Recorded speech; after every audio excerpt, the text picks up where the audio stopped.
देखें शिव का भजन क्या कुछ दे देता है अपने भक्त के लिए, ये सत्य।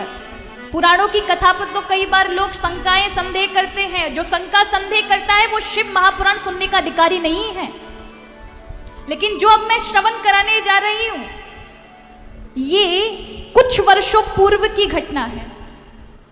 और देखिए भगवान शिव क्या कृपा करते अपने भक्त के लिए, आपको इस सुंदर से जीवन की सत्यता से पता चलेगा। झांसी के अंदर मऊरानीपुर एक जगह है, वहां पर एक लक्ष्मी नारायण नाम के एक भक्त हैं। इनका ये जो जीवन का वाक्य था ये मैंने कल्याण में सुना, कल्याण में पढ़ा था। और देखिए कल्याण में जो भी चीजें होती हैं वो सत्य होती हैं महाराज। भक्त अपने जीवन का अनुभव बताते हैं। तो ये लक्ष्मी नारायण नाम से जो भक्त थे इन्होंने अपनी घटना लिखी कि इनका गांव जो था वो मऊरानीपुर में था, झांसी में, लेकिन इनके पिताजी हमारे हाथरस में, अलीगढ़ के पास हाथरस है, प्राय पहले जिला अलीगढ़ लगता था, हाथरस उसके अंदर आता था। अब अलग अलग हो गए, लेकिन हाथरस के अंदर वे आड़तिया का काम करते थे। आड़तिया जानते हो ना, अनाज वगैरह मंडी में उनमें आड़तिया थे। तो उस समय उनके पिताजी वहाँ मऊरानीपुर झांसी से यहाँ अलीगढ़ आया करते थे, हाथरस आया करते थे। तो उनके साथ ही एक बुजुर्ग थे जिनका नाम था हीरा लाल जी। उनके घर में कोई संतान नहीं थे, वे वृद्ध हो गए, ना कोई उनको भोजन कराने वाला, ना कोई संतान। तो ये जो अपने जीवन का वृत्तांत बता रहे थे, ये लक्ष्मी नारायण जी के पिताजी ने उन वृद्ध को लिया और अपनी झांसी मऊरानीपुर गांव आ गए कि किसके सारे यहाँ जीवन यापन करेंगे, इनको चलो हम अपने घर ले चलें। तो वे वृद्ध घर आ गए, लेकिन वो शिव के बड़े भक्त थे। देखिए शिव जीवन में कृपा करते हैं तो क्या नहीं दे देते। ये वृद्ध भगवान की भक्ति करते थे, शिव की। बिना शिव को का भजन किए, उनके शिवलिंग पर बिना जल चढ़ाए कुछ खाते पीते नहीं थे। इन्हें कुछ ज्यादा पढ़ना लिखना नहीं आता था, कुछ छोटी मोटी टूटी फूटी हिंदी से पाठ कर लेते थे। हमेशा शांत रहना, क्रोध नहीं करना, सबसे कुछ ही दिनों में अपने प्रेम से सब घर वालों का हृदय जीत लिया और सब इनको बब्बा जी कहते थे। इनके पास जो धन था उससे उन्होंने अपने जो उन्हें घर में लेकर आए थे, इस वृतांत को सुनाने वाले की माँ के लिए आधे पैसे गहने में दे दिए कि आप आधे पैसे से बहुरानी अपने गहने बनवा लो। उन लोगों ने मना किया लेकिन नहीं माने, और आधे पैसों से उन्होंने शिवजी का बड़ा सा मंदिर बनवाया। एक कोठरी बनाई जिसमें पुजारी जी भजन पूजा कर सके, वहां मंदिर की सेवा कर सके, और वो सारे टाइम मंदिर में रहते थे, शिवजी का ही भजन करते थे। लेकिन कहते हैं ना जीवन में पाप कर्म होते हैं तो वो आड़े आते ही हैं। 4-5 वर्ष बाद उन वृद्ध के नेत्र चले गए, आंखों की रोशनी चली गई। आंखों की रोशनी जाने के बाद अब वे दर्शन भी शिव का नहीं कर पाते थे। उन्होंने मंदिर तो बनवाया पर वे शिव के दर्शन करने के लिए लायक रहते थे, रोते थे कि प्रभु न जाने मैंने कौन सा अपराध किया कि वृद्ध अवस्था में मेरे नेत्रों की रोशनी चली गई। मुझे इस बात का डर नहीं कि मैं संसार को नहीं देख सकता, मुझे अपने आप पर ये लज्जा आती है कि न जाने कौन से कुकर्म किए उसके कारण आज मेरी आंखें चली गई, मैं आपका दर्शन नहीं कर सकता। मैं थोड़ा बहुत पढ़ लेता था, वो नहीं पढ़ सकता।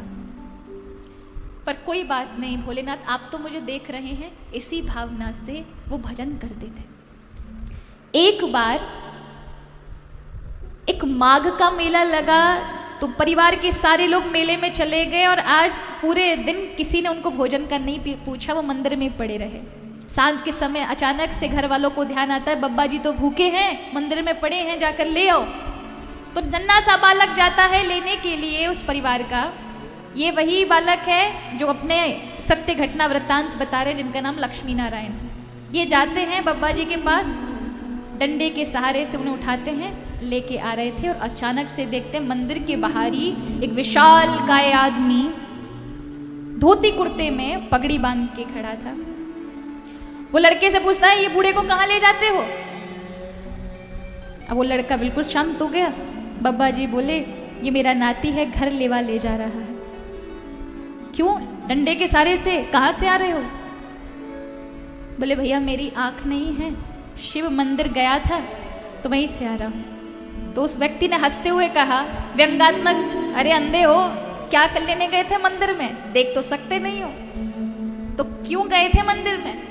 बाबा जी मुस्कुराए और कहा देखो मैं ही तो नहीं देख सकता, पर मेरे शिव तो देख सकते हैं मुझे।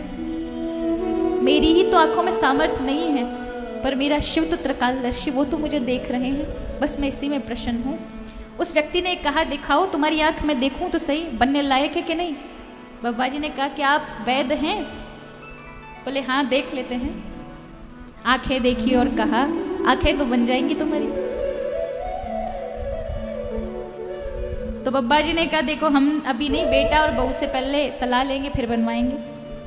बोले एक काम करते हैं, हम दवाई लगा जा रहे हैं, 2 दिन बाद जब हम आएंगे तब दवाई खोल देंगे, अगर सलाह मानी तो फिर आपकी आंखों का ऑपरेशन कर देंगे। उसने वृद्ध ने कहा ठीक है दवाई लगा जाओ। दवाई लगाई, पट्टी बांध दी और चले गए। शाम को बहू बेटों के बीच में बैठ के बाबा जी ने कहा कि एक व्यक्ति वैद्य है, वो 2 दिन बाद आएंगे हमारी आंखें बनाने के लिए, हमने बात कर ली, आप कहो तो बनवा लें। परिवारी जनों ने कहा कि ठीक है बनवा लो। 2 दिन हो गए, कोई नहीं आया। तीसरा दिन हो गया, तब भी कोई नहीं आया। चौथे दिन उस समय बब्बा जी ने देखा कोई नहीं आया तो आंखों की पट्टी खोल दी गुस्से में। बहू पता नहीं कौन बेवकूफ बना के चला गया, ये क्या लगा गया मेरी आंखों के सामने।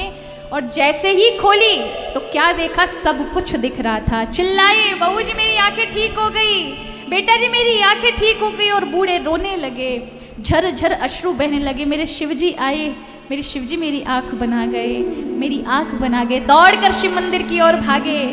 बाबा मैंने आपसे कहा था ना कि मैं आपको नहीं देख पाता, मेरी आंखें चली गई, लेकिन आप मेरी आंखें बना गए, पहले से भी अति सुंदर बना गए। देखें भोलेनाथ की भक्ति का ये असर है, अपने भक्तों के लिए वे क्या नहीं करते।